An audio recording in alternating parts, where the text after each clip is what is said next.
안녕하세요. 사랑하는 남편과 아들, 딸 키우며 살고 있는 40대 주부입니다. 여러분들, 벼는 익을수록 고개를 숙인다는 명언 아시죠? 저는 그 말을 참 좋아하는데요. 그 말이 사람에게도 해당된다고 생각하거든요. 벼가 익을수록 고개를 숙이는 것처럼 사람도 잘 될수록 겸손하고 또 주위를 아우를 줄 아는 사람이 정말 멋있잖아요. 제 주위에도 그런 사람이 있는데요. 바로 제 남편입니다. 제 남편 칭찬을 하니 좀 쑥스럽긴 하지만 제 남편이라서가 아니라 일적으로나 또 인간적으로나 배울 게 많은 사람이에요. 얼마 전에 남편의 진가를 다시 한번 느끼게 된 일이 있어 꼭 한번 얘기해보고 싶었어요. 저희 친정이랑 관련된 일이라 숨기고 싶은 마음도 있었는데 이미 지난 일이니 사연을 써봐도 괜찮을 것 같았습니다. 오랜만에 쓰는 글이라 좀 긴장이 되긴 하는데 그래도 용기를 내서 그때의 사연을 썰맘 구독자분들께 들려드릴게요. 저는 어릴 때부터 아빠 손에서 컸어요. 제가 9살 때였나? 엄마가 돌아가셨거든요. 그래도 크게 외롭진 않았습니다. 아빠가 엄마처럼 저를 잘 챙겨주셔서 아빠 사랑만으로도 모자람이 없었거든요. 그렇게 청소년이 되고 제가 고등학교에 입학할 무렵 아빠는 재혼을 하셨습니다. 아빠의 재혼으로 제게는 새엄마와 여동생이 생겼어요. 여동생은 저랑 동갑이었는데 제가 생일이 빨라 언니가 됐네요. 처음에는 좀 부딪히는 일도 있었지만 그래도 동갑이라 그런지 서로 빨리 풀고 잘 지낼 수 있었어요. 또 새엄마가 저를 잘 챙겨주셔서 나에게도 좋은 엄마가 생겼다는 행복함도 있었습니다. 그래서인지 아빠가 재혼을 하셨다고 해도 저는 크게 달라진 게 없었어요. 친구 관계도 성적도 항상 그대로였죠. 공부를 잘하는 편이라 늘 상위권이었는데 아빠가 재혼을 하고 나서도 저는 항상 전교 1등을 놓친 적이 없었습니다. 두 분이 재혼을 하시고 나서 엄마가 처음으로 제 성적표를 받아보시는 날이었어요. 엄마는 내 딸이 전교 1등이라니 너무 신기하다면서 저를 칭찬해 주셨습니다. 말도 잘 듣고 공부도 잘하는 모범생 딸이 생겨서 행복하다고 하시면서요. 엄마가 그런 반응을 보여주시니 저도 기분이 좋았습니다. 그땐 그게 엄마의 진심인 줄 알았어요. 그러던 어느 날이었습니다. 학원에서 일찍 끝나 집에 가는데 엄마가 제가 온 줄도 모르시고 누군가와 통화를 하고 계시더라고요. 엄마한테 인사하려고 다가갔다가 엄마가 통화하시는 걸 듣게 됐는데 그 내용이 좀 충격이었어요.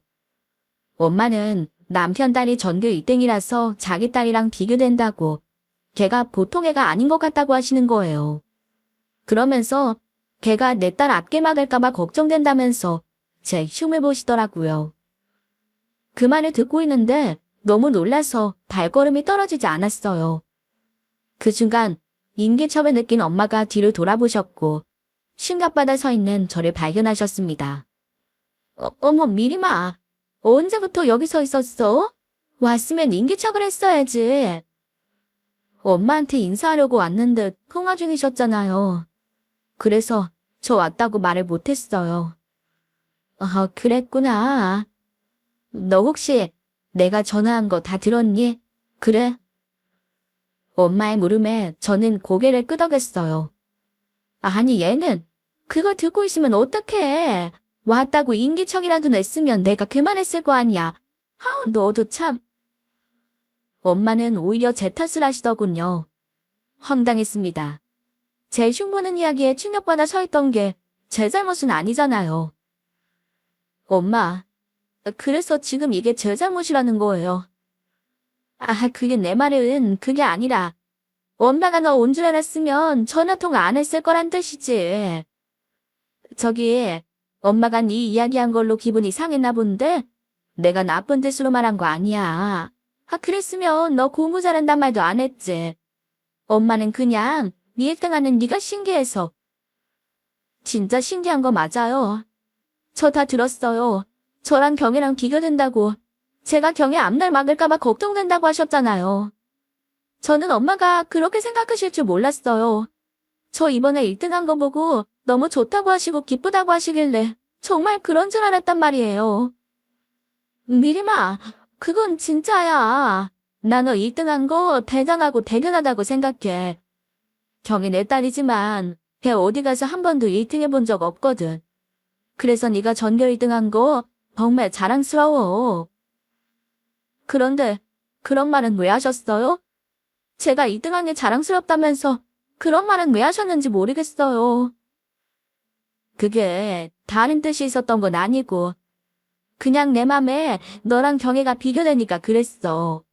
넌 뭐라든 1등을 턱턱 받아오는데 그에 비해 경애는 너 판도 못 따라가잖니.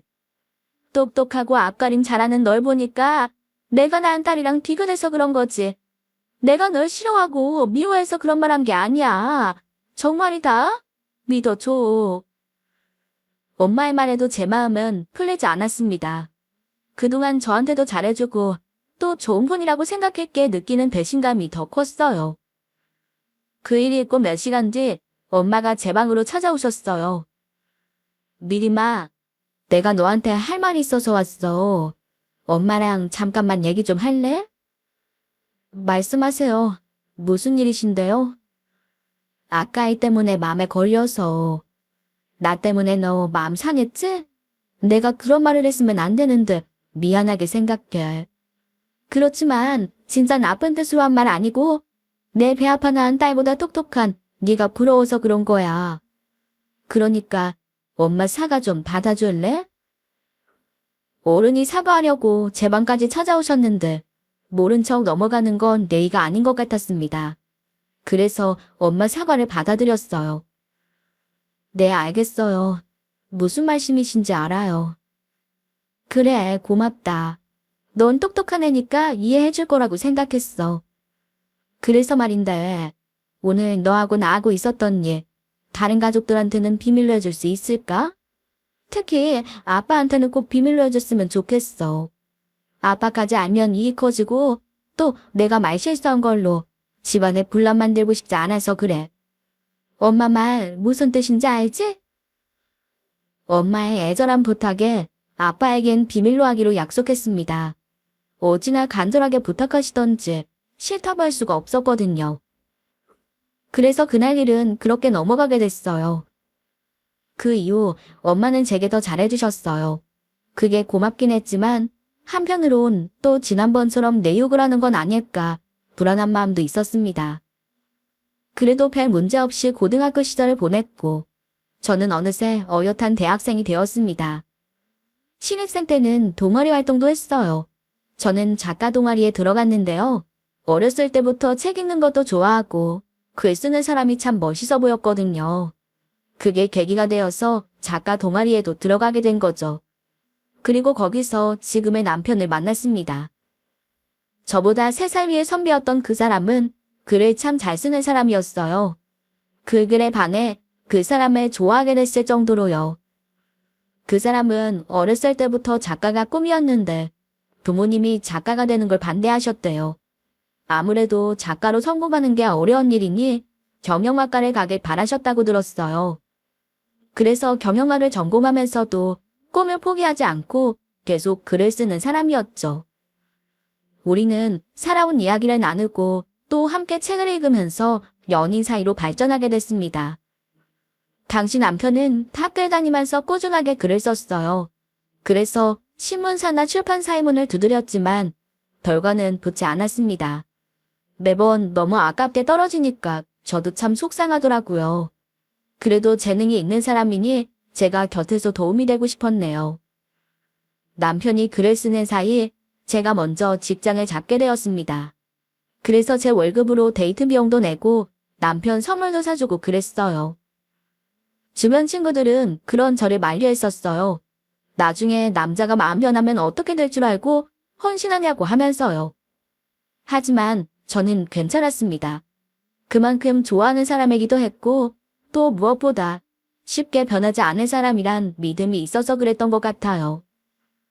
제가 돈을 낼 때마다 남편은 항상 미안해했고 제 생일에는 막노동이라도 해서 맛있는 음식과 선물을 사주던 사람이었어요. 그러니 그런 사람을 어떻게 미워하겠어요. 이 사람이 잘 될 수 있도록 제가 뭐라도 더 해주고 싶은 마음이었죠. 그렇게 저희는 예쁜 사랑을 키워갔습니다. 만나다 보니 어느새 시간이 흘러 제 나이가 결혼 적령기가 되었더라고요. 저는 제 남편과 결혼하고 싶었던 만큼 부부가 되어 작가로 성공할 수 있도록 내조해주고 싶은 마음이었어요. 그래서 먼저 결혼 얘기를 꺼냈죠. 오빠, 나 오빠한테 하나 물어볼 게 있는데 오빠는 언제쯤 결혼하고 싶어? 나? 나는 네가 하고 싶을 때 해야 되지 않나 싶은데. 왜? 자기 결혼하고 싶어? 어, 나도 이제 결혼 적령기잖아. 내 친구들도 하나둘씩 가기 시작하고. 오빠나 나나 결혼할 마음이 있다면 미루는 것보다 결혼하는 것도 좋을 것 같아. 나는 얼른 오빠랑 부부되어서 살고 싶단 말이야. 결혼식도 올리고 싶고. 오빠는 안 그래? 나도 하고 싶지. 사실 나도 마음 같아선 너랑 빨리 결혼하고 싶어. 왜 안 그러겠어. 근데 너도 알다시피 내가 글 쓴다고 변변한 직업도 없는데 지금 이 상태로 너한테 어떻게 프로포즈 하겠어. 나랑 결혼하면 네가 고생할 게 뻔한데. 그것 때문에 고민하는 거야? 나 괜찮아. 나 오빠 등단할 때까지 내조해줄 자신도 있어. 지금 나 버는 돈으로 우리들은 충분히 먹고 살 수 있을 거야. 제 말을 듣고 남편은 갑자기 화를 냈어요. 미리마, 너 지금 무슨 말을 하는 거야? 네가 번 돈으로 먹고 살자니. 난 그런 생각 해본 적 없어. 아무리 내가 등단하고 싶어도 그렇지. 어떻게 너한테 신세를 지면서 살아. 그럼 이렇게 하자. 내가 글 쓰는 거 그만둘게. 그만두고 내가 직장 다닐게. 오빠, 갑자기 왜 그래? 오빠 작가 되고 싶어 했잖아. 내가 결혼하자는 말에서 그러는 거야? 뭐, 겸사겸사. 실은 나 이제 글 쓰는 거 그만하고 일자리 찾아야 하지 않을까 고민하고 있었어. 언제까지 이렇게 살 수는 없잖아. 우리 결혼도 있고 나도 이젠 현실적으로 살아야지. 글은 나중에 안정되고 써도 되고. 그래도 그렇지. 오빠 꿈인데 계속하면 안 돼? 난 오빠 꿈 포기하는 거 싫어. 미리마, 네 맘 알아. 그렇지만 나 괜찮아. 그래야 진짜 마음만 있으면 언제든 쓸 수 있는 거잖아. 그거보다 지금은 너랑 결혼하는 게 우선인 것 같아. 그리고 내 예쁜 마누라 고생시키면서 살고 싶지 않단 말이야. 나 때문에 네가 고생하는데 내 마음이 편하겠어? 내가 돈 많이 벌어서 너 호강시켜줄게. 내 맘 알지? 그렇게 남편은 자신의 꿈보다 저와 함께 사는 미래를 선택했습니다.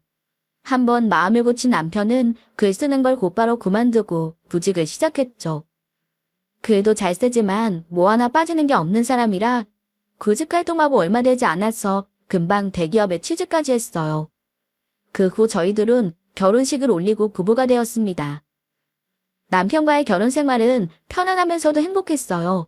결혼이 주는 안정감이라는 게 뭔지 그때 알았던 것 같습니다. 제가 신랑과 결혼하고 몇 개월 뒤, 그 무렵 제 동생도 만나던 남자친구와의 사이에 아이가 생겨 조금은 급하게 결혼식을 올리게 되었습니다. 그 전에 가족끼리 인사는 해야 되니 친정에 모여서 다 같이 밥을 먹게 됐죠. 모이기로 한 날 약속 시간보다 조금 일찍 도착했는데 엄마와 동생이 대화를 나누고 있더라고요. 엄마는 화가 나셨는지 막 동생을 나무라고 계셨어요. 아휴, 요즘 내가 너만 보면 속이 터져. 너 그놈이랑 그렇게 결혼하고 싶어? 그럼 이제 어떡해? 아이까지 생겼는데 이제 와서 헤어져?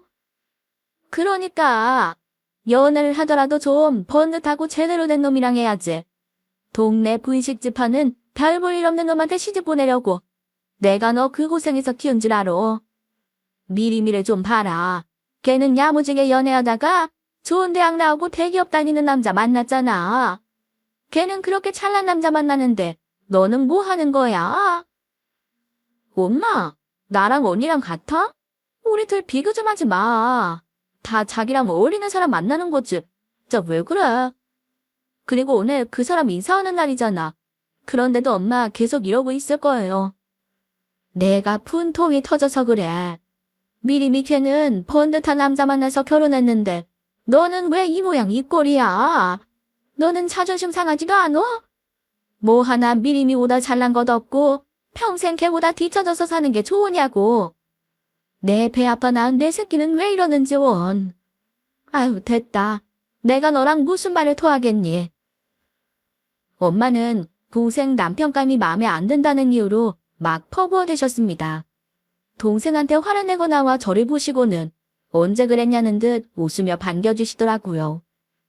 엄마의 기분이 갑자기 달라져 당황하긴 했지만 그래도 금방 풀리신 것 같아 다행이다 싶었습니다. 그렇게 동생의 신랑감까지 온 가족이 다 모여 식사를 시작했습니다. 아빠는 두 딸들이 다 자기 짝을 만난 게 뿌듯하다고 하시면서 기분 좋다고 하시더라고요. 자네들, 내가 이런 날이 오기를 얼마나 기다렸는 줄 아나? 우리 큰 사위 작은 사위 이렇게 같이 있으니까 참 보기 좋고 든든해. 두 사람 다 우리 식구니까 처가라고 어렵게 생각하지 말고 편하게 오고 가고 그러자고. 두 사람 나이도 비슷하잖아. 또래니까 왕래하면서 가깝게들 지내고 우리 둘째 사위가 큰 사위한테 먼저 연락도 하고 그래. 그럼요. 저야 좋죠. 근데 형님은 좋은 회사 다니시고 워낙 바쁘실 것 같아서요. 제가 연락드리면 실례가 되는 건 아닌지. 그러자 남편이 대답했습니다. 실례는요. 저야 연락 주시면 너무 좋죠. 제가 남자 형제가 없어서 늘 외로웠는데 나이도 비슷하고 우리 앞으로 잘 지내봐요. 정말요? 사실 처음 뵙는 자리에서 이런 말씀드리기 뭐하지만 제가 어렸을 때 방황을 좀 해서 모범생 친구가 없어요.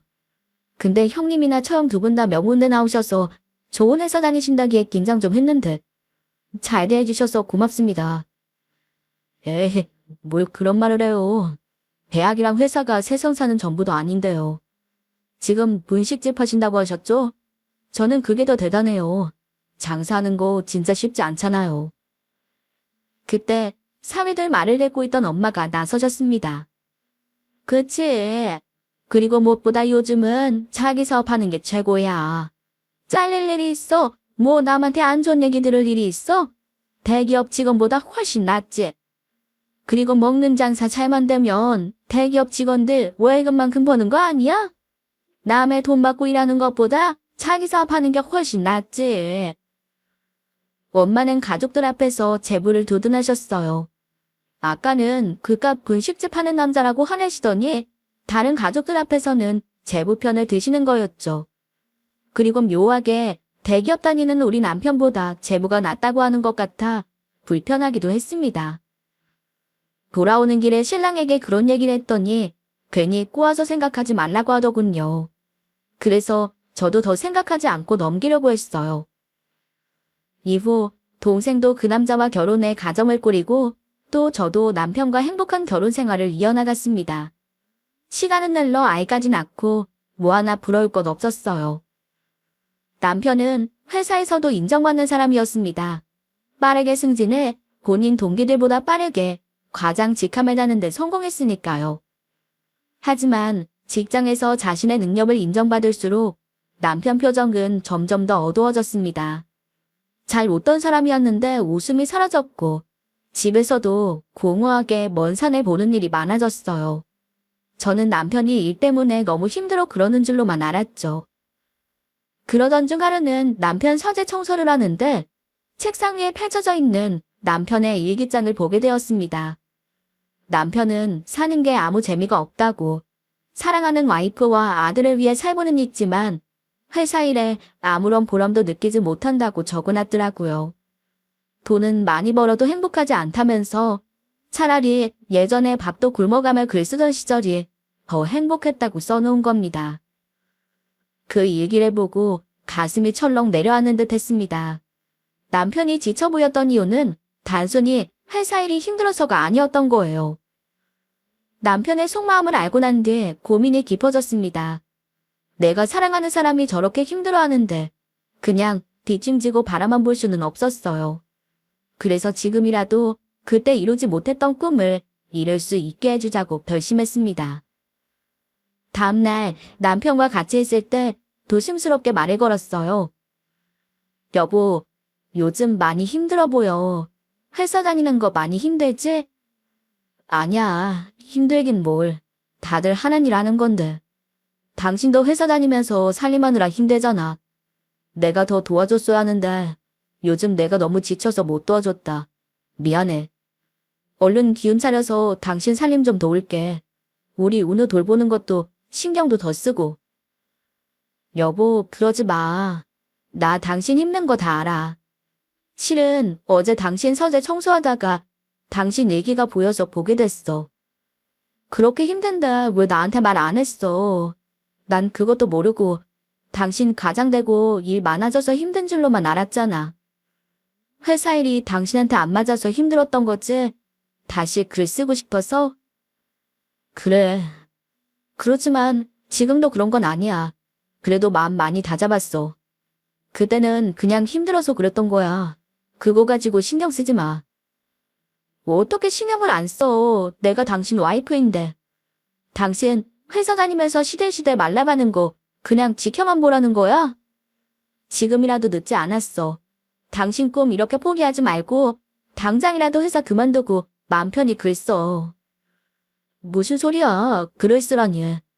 내가 회사 그만두고 들어앉아서 글만 쓰면 우린 뭐 먹고 살아. 뭐 먹고 살긴. 내가 벌어오는 돈으로 먹고 살면 되지. 당신만큼은 아니어도 나도 우리 세 식구 먹고 살 정도는 충분히 벌어. 알잖아. 그래도 어떻게 그래. 나 하나 꿈 이루자고 그럴 순 없어. 나 그렇게 못해. 나도 많이 생각해보고 내린 결정이야. 당신 원하지도 않는 일 하면서 괴로워하는 거 보는 게 나한테는 더 힘들어. 우리 결혼할 때 늦었어? 나 당신 소설가로 등단할 때까지 내조할 결심까지 했던 거. 그거 그냥 지금 한다고 생각하려고. 불편하면 내가 당신한테 그냥 투자하는 거라고 생각해. 우리나라 최고의 작가가 될 남편한테 부인이 먼저 투자하는 거다, 이렇게. 그래서 당신 성공하면 꼭 갚아. 나 10배로 호강시켜줘야 돼. 알았지? 남편은 제 말에 눈시울을 붉혔습니다. 눈물을 흘리며 고맙다고 하더라고요. 여보, 미림아. 정말 고마워. 내가 우리 미림이 같은 부인 얻은 게 진짜 복이다. 나 이번엔 정말 열심히 써서 꼭 성공할게. 꼭 잘 되어서 너랑 우리 운우 평생 호강시켜줄게. 남편은 저를 보며 환하게 웃었습니다. 과장 승진할 때도 보지 못했던 환한 웃음이었어요. 그 웃음을 보면서 조금이라도 더 빨리 남편 마음을 알아줄 걸 하는 후회도 됐었죠. 지금이라도 남편이 웃음을 되찾고 자기 꿈을 이루는 데 집중할 수 있길 바랬습니다. 그 뒤 남편은 회사를 그만두고 글 쓰는 데 집중했습니다. 그때 저 혼자 외벌이를 해도 저는 힘들지 않았어요. 남편 표정이 밝아진 것만으로도 만족했네요. 남편은 글을 쓰는 대신 살림을 전담해줬는데요. 또 음식도 잘하는 사람이라 매일 남편이 차려주는 밥을 먹는 게 참 행복하더라고요. 그날은 조금 일찍 퇴근해 집으로 향하고 있었어요. 저를 기다릴 남편과 아들을 생각하며 바쁘게 집에 가고 있는데 전화벨이 울렸습니다. 엄마였어요. 우리 주려고 반찬을 하셨다며 집에 들르신다는 거였죠. 알았다고 하고 전화를 끊었는데 남편 얘기를 못한 게 떠오르더라고요. 엄만 남편이 회사 그만두고 글 쓰는 걸 모르고 계셨거든요. 얼른 말씀드려야겠다 싶어서 급하게 집에 도착했는데 이미 엄마가 집에 와 계시더라고요. 엄마는 저를 보자마자 이 상황이 뭐냐고 하셨어요. 너희 집에 오니까 장서방이 집에 있는데 장서방 오늘 휴가야? 아니면 아파서 회사를 하루 쉬었나? 왜 이 시간에 집에 있어? 엄마, 사실은 그게 이 사람 지금 회사 그만뒀어요. 회사 그만두고 글 써요. 혹 회사를 그만뒀다니? 그게 무슨 소리야? 그 좋은 회사를 왜 그만둬? 결혼 전에 몇 년 글 썼다고 하더니 그거 다시 해보려고 그러는 거야. 아니 아무리 그래도 그렇지. 가정 있는 사람이 회사를 그만두면 어떡해? 생각이 있는 거야 없는 거야? 엄마의 불호령에 남편은 많이 당황한 듯 했습니다. 남편은 고개를 푹 숙이고 죄송하다고 하는데 그 모습을 제가 못 보겠는 거예요. 엄마, 저 사람 나무라지 말아요. 내가 그러자고 한 일이에요. 그게 무슨 소리야? 네가 찬서방 회사 그만두고 집에 들어앉아서 크리나 쓰라고 부추긴 거야? 너 제정신이니? 너 혼자 벌어 세시고 어떻게 살려 그래? 당장 네 아버지가 이 사실을 알아봐. 사위 대신 딸이 고생하는 거 퍽이나 좋다고 하시겠다. 엄마, 그렇다고 이렇게 화를 내시면 어떡해요? 물론 저 사람 좋은 직장 그만둔 거 마음에 안 드시는 거 알아요. 그래도 어떻게 된 사정인지는 좀 들어주셔야죠. 사정? 사정 들을 게 뭐가 있어? 사정 들으면 뭐가 달라져? 회사 그만둔 건 똑같지 뭐. 우리 사위 대기업 과장 됐다고 동네방네 자랑하고 다녔는데 내 꼴만 우습게 됐다. 그럼 이 사람이 엄마 때문에 다니기 싫은 직장도 참고 다녀야 돼요. 은우 아빠도 힘들었어요. 글 쓰고 싶었던 꿈 결혼 때문에 포기하고 억지로 회사에 취직한 사람이에요. 본인 하고 싶은 일도 참아가면서 몇 년 동안 얼마나 힘들었겠어요. 과장 달고 남들이 축하해줄 때도 이 사람 마음이 골라가고 있었을 거라고요. 그게 안쓰러워서 내 남편 위해서 제가 선택한 일이에요. 그러니까 엄마도 더 이상 이 사람한테 뭐라고 하지 마세요. 그래. 그러니까 나는 이 일에 더 이상 말 못하지 말라는 거지. 너희 부부 뜻 잘 알았다. 내가 뭐 괜히 그러니. 그래도 네가 내 딸이니까 너 고생할까봐 그러는 거지.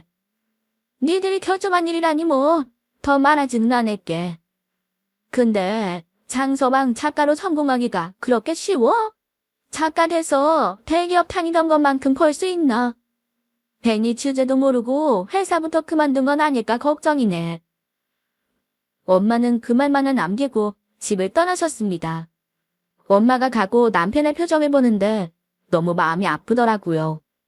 잘했다는 말까지 기대하진 않았지만 지대도 모른다는 말은 너무 심하시잖아요. 우리 엄마 정말 너무하신다.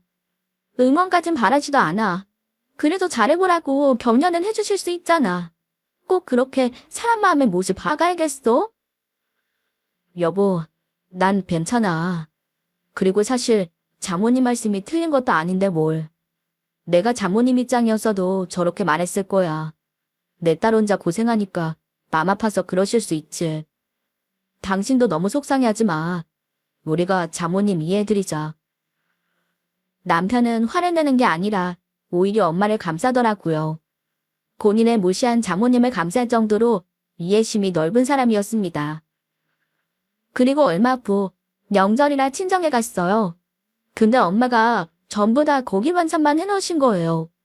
고기는 전부 다 제부가 좋아하는 반찬이었고 우리 남편은 해물을 좋아하는데 그런 건 단 하나도 없었어요. 솔직히 차려진 밥상을 보니 좀 서운한 마음이 들었습니다. 다 제부가 좋아하는 것만 해주셨으니까요. 그래서 엄마 앞에서 좀 툴툴거렸어요. 엄마, 장서방 좋아하는 해산물은 없어요? 다 제부 좋아하는 고기 반찬밖에 없네. 제가 그렇게 말했으니 엄마가 조금이라도 미안하다 말을 하실 줄 알았어요. 그럼 저도 서운한 걸 풀려고 했고요. 근데 엄마 반응은 예상 외였습니다. 왜? 장서방이 밥 먹기 싫대? 아무거나 해주는 대로 먹는 거지. 뭘 그렇게 말이 많어? 엄마의 반응에 순간 저도 모르게 욱하고 말았어요. 엄마, 말을 왜 그렇게 하세요? 언제 내가 장서방이 밥 먹기 싫다고 했어요? 장서방은 밥상에 못 차려놨는지도 몰라요. 그냥 내가 엄마가 해놓은 음식 보고 섭섭해서 한마디 한 거예요. 죄다 고기 반찬인데 이거 다 제부가 좋아하는 거잖아요. 우리 오늘 아빠가 좋아하는 해산물은 하나도 없고 둘째 사위 좋아하는 것만 해놨길래 내가 내 남편이 걸려서 한마디 한 거라고요. 솔직히 장서방 위해서 생선 하나라도 구워줄 수 있잖아요. 그래, 네 말도 맞다. 근데 백서 사이가 뭐가 예쁘다고 반찬을 해줘? 장서방이 이번에나 용돈이라도 줬니? 둘째 사위는 네 아빠랑 나 여행 가라고 제주도 티켓 끊어줬다. 이렇게 해주는데 둘째 사위를 대접해줘야지. 돈도 못 벌고 집에 틀어박혀 글이나 쓰는 사위를 대접해주겠어? 엄마, 진짜 나한테 너무한 거 아니에요. 아무리 엄마가 배 아파 낳은 자식 아니라고 해도 친정 엄마잖아요. 그럼 차별 없이 잘해줘야죠. 내가 엄마 친딸이어도 이렇게 했겠어요? 내가 맘에 안 드니까 장서방까지 차별하는 거 나 다 알아요. 그깟 돈 못 번 거 가지고 사람을 이렇게 무시해요. 그래요. 그럼 그 돈 내가 드릴게요. 재무가 얼마 줬는데요. 내가 그 이상으로 드릴 테니까 장서방 3인 대접해줘요. 엄마와 제가 얼싸움을 높여 싸우자 모든 가족들이 달려와 저희를 말리기 시작했습니다. 모든 자초지종을 들으신 아빠가 중재에 나서셨어요. 미리미 너 아무리 섭섭해도 그렇지 엄마한테 그렇게 말하는 거 아니야. 네 엄마가 널 얼마나 생각하는데. 그리고 당신도 그래. 장서방 일 그만두고 글 쓰는 게 속상하다고. 그걸 이런 식으로 화풀이해서 되겠어? 사위 둘이 오는데 공평하게 대해줘야지. 돈 줬다고 잘해주고 한쪽은 차별하고 그러니까 그네가 서운한 거 아니야. 내가 보기엔 엄마나 딸이나 둘 다 서로 잘한 거 없어. 그러니까 서로 화해하고 풀어. 아빠의 중재로 저는 엄마와 화해했습니다. 하지만 정말 마음이 다 풀린 건 아니었어요. 화해는 했지만 여전히 마음속에 앙금은 남아있었죠. 그 뒤로 엄마와는 대면대면하게 지냈어요. 상처를 받았으니 어쩔 수 없는 일이었습니다. 그냥 다른 일에 신경 쓰지 않고 남편과 아들을 돌보고 또 회사를 다니면서 살았네요. 남편도 정말 열심히 글을 썼고요. 하지만 결과는 늘 실패였습니다. 재능은 있는 사람인데 자꾸만 실패하니 참 속상했는데 아마 남편이 더 그랬을 거예요. 그러다 문득 그런 생각이 들었어요. 꼭 등단만 고집할 게 아니라 인터넷으로 소설을 올리는 건 어떨까 싶었던 거죠. 요즘은 인터넷 소설을 보는 사람이 더 많고 또 재능이 있는 사람이니 이야기만 잘 쓰면 인기를 끌 수 있을 것 같아서요. 그래서 남편에게도 새로운 걸 해보면 어떨까 조심스럽게 제안해봤습니다. 제 제안에 남편도 생각하지 못한 일이라 고민하는 눈치더라고요. 여보, 꼭 인터넷 소설을 써야 한다는 건 아니야. 그렇지만 새로운 쪽으로 방향을 돌려보는 것도 좋을 것 같아서 꼭 등단하는 것만 길은 아니잖아. 다른 분야 소설을 쓰면서 당신 재능을 발견할 수도 있는 거고. 한번 준비해보는 건 어때? 그래. 당신 말 들으니까 한번 도전해보는 것도 괜찮겠다. 솔직히 나 요즘 등단이 나한테 맞는 길인가 계속 고민했거든. 자기 말대로 그게 나한테 잘 맞을 수도 있는 일이니까 한번 해볼게. 그럴래? 잘 생각했어. 근데 나 자기한테 이 말하면서 좀 걱정했다. 혹시나 글 쓰는 거 포기하라는 말로 들으면 어떻게 하나, 자존심 다치면 어떻게 하나 싶어서. 에이, 자존심 다칠 일이 뭐가 있어. 그리고 당신이 날 위해서 그런 말 해줄 사람이라는 거 내가 잘 아는데 왜 그런 걱정을 해? 오히려 난 당신한테 미안하다. 내가 잘 됐으면 이런 말 하기 전에 고민하고 그럴 일도 없었을 텐데. 당신한텐 정말 미안해. 내가 진짜 열심히 해서 당신이 나 때문에 고생하고 마음 쓴 거 다 갚아줄게. 그 후 남편은 인터넷에 올릴 소설을 준비했고 사이트에 올리면서 연재를 시작했어요. 그리고 글을 올리니 조금씩 반응이 오기 시작하는 거예요.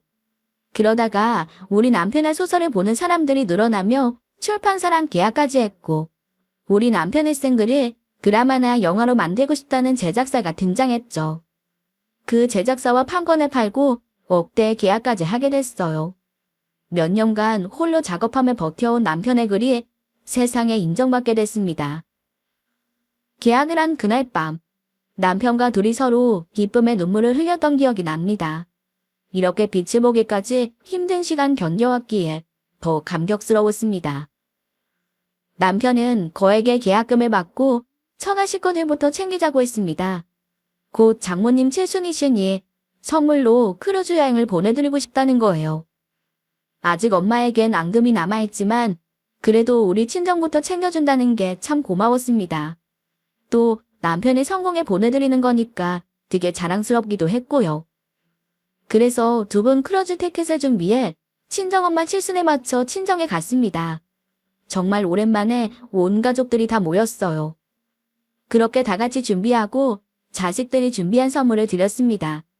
사위 둘이 같이 서서 엄마에게 봉투를 드렸어요. 그런데 봉투를 받으신 엄마가 남편이 드린 건 뒤에 치우고 제부 봉투만 열어보시더라고요. 혹시나 깜빡하셨나 싶어서 제가 나섰어요. 엄마, 이 사람 봉투는 왜 안 열어봐요? 장서방이 장모님 칠순이라고 이번엔 제대로 준비했어요. 이것도 한번 봐줘요. 그래, 알았다. 지금 정신 없으니까 이따 너희 가고 나서 볼게. 엄마는 이렇게 말씀하시고는 봉봉투를 건넨 둘째 사위만 칭찬하셨습니다. 내가 사위한테 용돈을 100만 원씩이나 받는다며 큰 소리로 얘기하시는데 순간 기분이 팍 상하는 거예요. 엄마, 그러지 말고 장서방이 준비한 것도 좀 봐주세요. 이 사람이 진짜 신경 써서 준비한 거란 말이에요. 아휴, 넌 왜 이렇게 성화야? 내가 언제 안 본다 그랬어? 고치지 좀 마라. 봉투 보아하니 꾸깃한 게 못진 것 같지도 않구만. 그리고 장서방이 돈이 어디 있다고 선물을 준비해. 나 솔직히 장서방한테 큰 기대 안 한다. 돈도 못 벌면서 집에 틀어박혀 글이나 쓰는 사람이 무슨 재주로 내 선물을 샀댔어. 작가랍 치고 뭐 편지 쓴 거야? 막말로 이 봉투에 편지라도 안 들어있으면 다행이지. 엄마, 지금 열어보지도 않고 그런 말씀하시는 거예요. 그런 말씀은 봉투 열어보고 해도 늦지 않잖아요. 됐다. 뭘 꼭 열어봐야만 하니? 딱 봐도 보이는구만.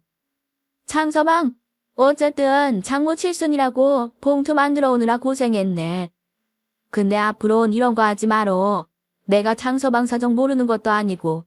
자네가 딱 요즘 말하는 백수 남편 아닌가. 그 남편 못 벌면서 무슨 봉투를 건네. 괜히 무례하지 말어.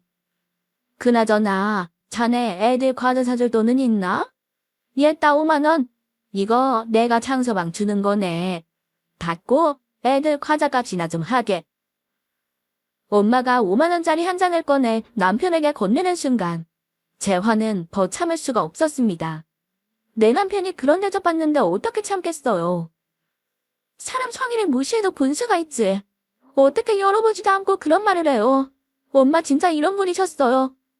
그동안은 그래도 친정엄마니까 참았는데 더 이상은 못 참겠네요. 그래요. 제 백수 남편 데리고 이만 가볼게요. 다시는 친정 오는 일 없을 테니까 그렇게 하세요. 당신 뭐해? 당장 일어나. 앞으로 이 집 올 일 없을 거야. 저도 화가 나 남편과 아들을 데리고 그 자리에서 나오려던 찰나였습니다. 아빠는 화가 나 나가려는 저를 붙잡으시더니 이대로 가지 말라고 말리셨어요. 그리고 엄마에게 그러면 안 된다고 따끔하게 한마디 하시더라고요. 당신 자꾸 왜 그래? 당신 칠순 축하해준다고 모인 애들한테 그게 할 말이야. 미리미도 그렇지만 장서방 자존심이 얼마나 상했겠어. 그리고 선물을 준비해왔으면 열어보는 게 예의지. 그렇게 무시하면 돼? 사람 성의를 무시하면 안 돼. 봉투 1이네. 그거 내가 열어볼 테니까. 아빠는 남편이 준 봉투를 가져가셨고 조심스럽게 그걸 열어보셨습니다. 봉투를 열어본 순간 아빠는 놀라서 말을 잇지 못하셨어요. 봉투 안에 들어있는 걸 보고 온 집안이 발칵 뒤집힌 거예요. 아빠와 동생 그리고 제부는 봉투 안에 든 크루즈 티켓을 확인하고 눈이 튀어나올 만큼 커졌습니다. 깜짝 놀라 이게 어떻게 된 일이냐고 물어봤어요.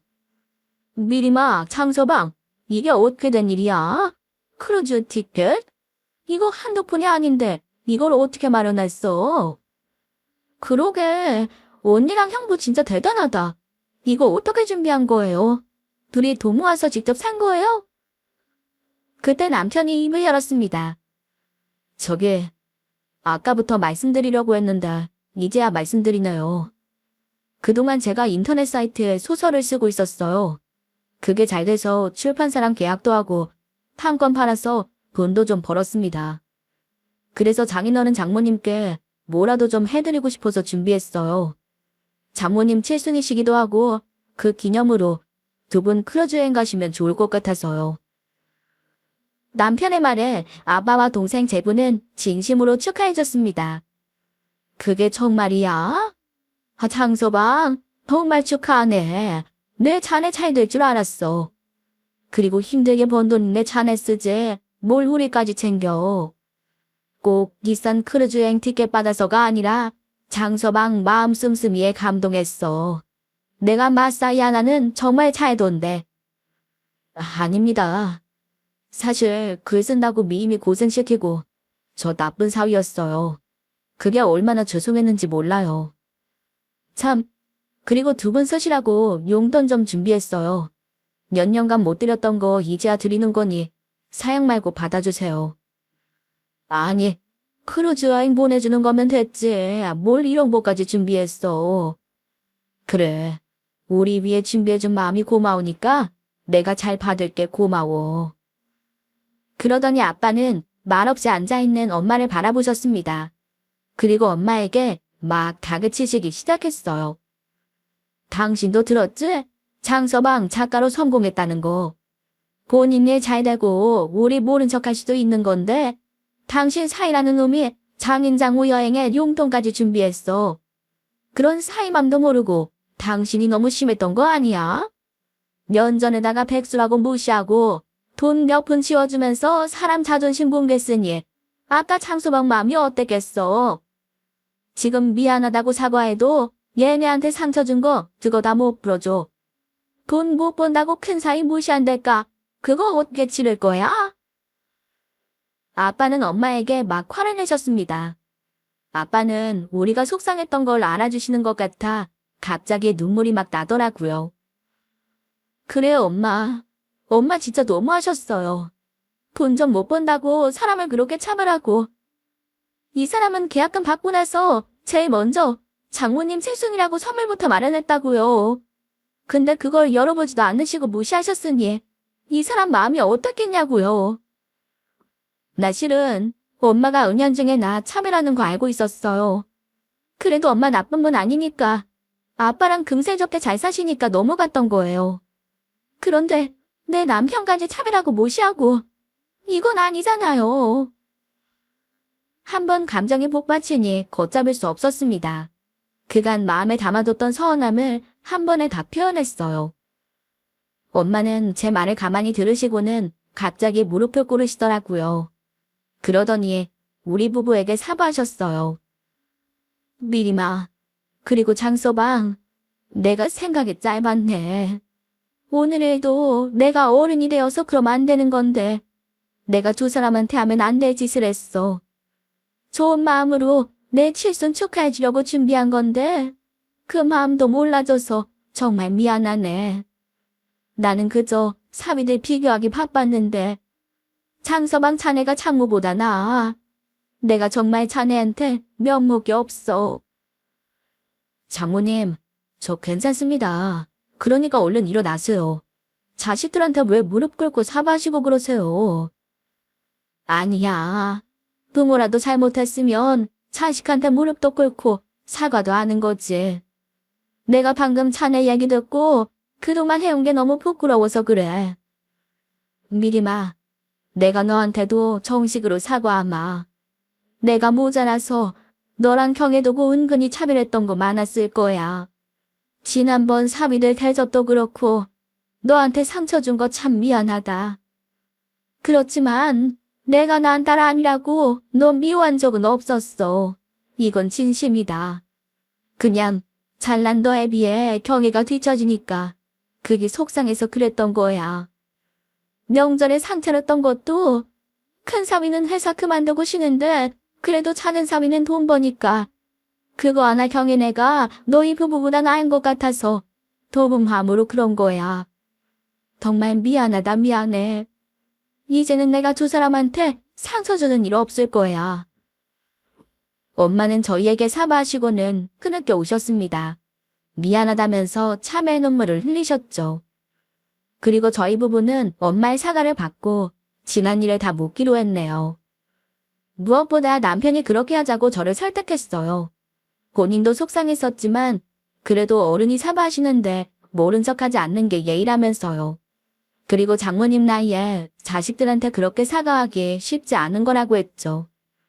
저 또한 그렇게 생각해요. 자기 잘못 인정하고 용서해달라고 하는 건 어려운 일이잖아요. 그러니 지난 일엔 잊기로 한 거죠. 그 뒤로 친정 분위기는 확 달라졌습니다. 엄마는 사위 둘 중 누구 하나 차별하지 않으시고 진심을 다해 대해주고 계세요. 저한테도 마찬가지고요. 본인 허물 인정하고 달라지는 게 쉬운 일이 아닌데 엄마의 변한 모습에 저도 깜짝 놀랐습니다. 그런 모습이 대단하기도 하고요. 하지만 더 대단한 건 저희 남편이라고 생각해요. 일이 잘 풀린 상황에서 자기 무시한 장모님께 화도 낼 수 있고 똑같이 갚아줄 수도 있는 건데 그러지 않고 장모님을 용서하고 또 이해하는 마음씨를 가졌으니까요. 그래서 제 남편이 멋있고 또 존경스럽게까지 합니다. 이런 사람이라서 하는 일도 더 잘 되는 것 같아요. 지금도 재미있는 소설 쓰면서 승승장구하고 있으니까요. 인품까지도 멋진 우리 남편, 참 배울 게 많은 사람이다 싶네요. 이만하면 제가 남편 자랑 할 만하죠? 그럼 이만 제 사연을 마무리할까 합니다.